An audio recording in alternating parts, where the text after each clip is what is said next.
बसे परदेस सखी ओकर ससुरा से नीक नहीं हर वे बाज कर बलवा बसे परदेस सखी ओकर ससुरा से नीक नहीं हर वे बाज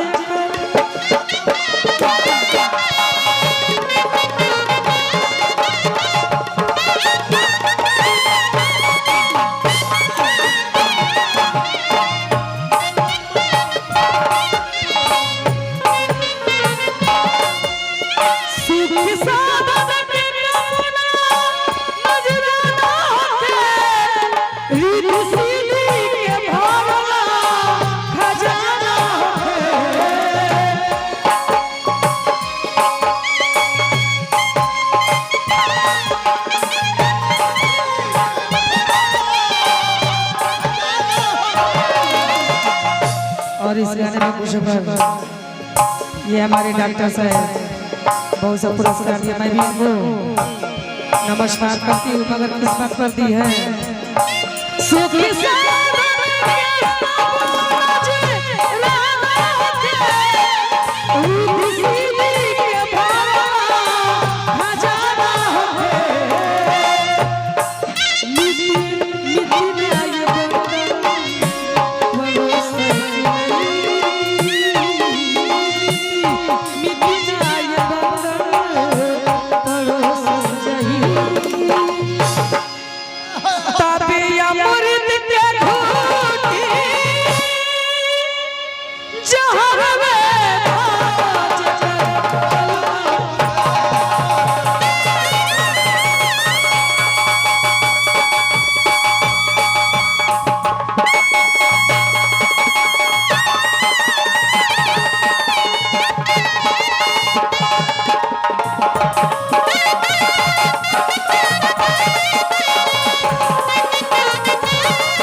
तहार जोड़ा बा नहीं कर जोड़ा बा।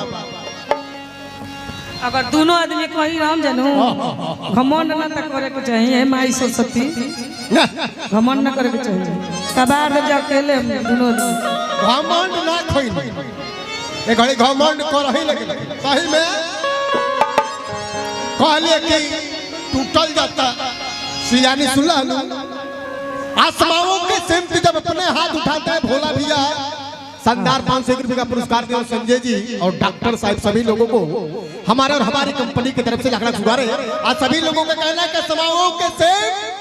जब अपना हाथ उठाते हैं उस समय देखने वालों को छक्के छूट जाते हैं, उस समय देखने वालों को छक्के छूट जाते हैं और जवानी में चूस कपड़ा भी पहनना कयामत है, क्योंकि जब वो अंगड़ाई लेती है तो उनके टाके टूट जाते हैं। जवानी में अक्सर ऐसा होता है। यही से कहा तनी कि मस्ती में मस्त पानी, मस्ती में मस्त पानी, पीके जिए वाला जवनिया कोई पिएगा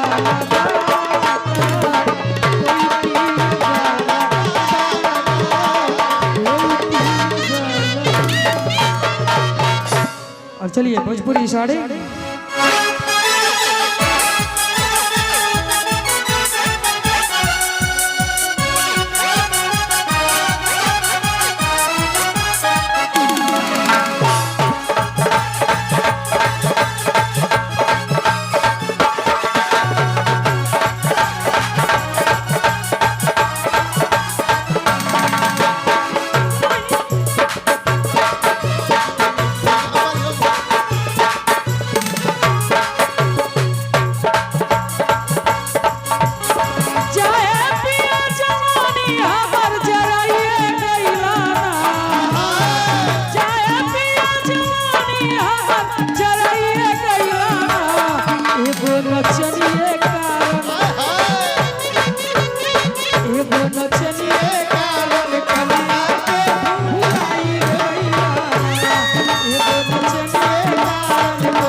नहीं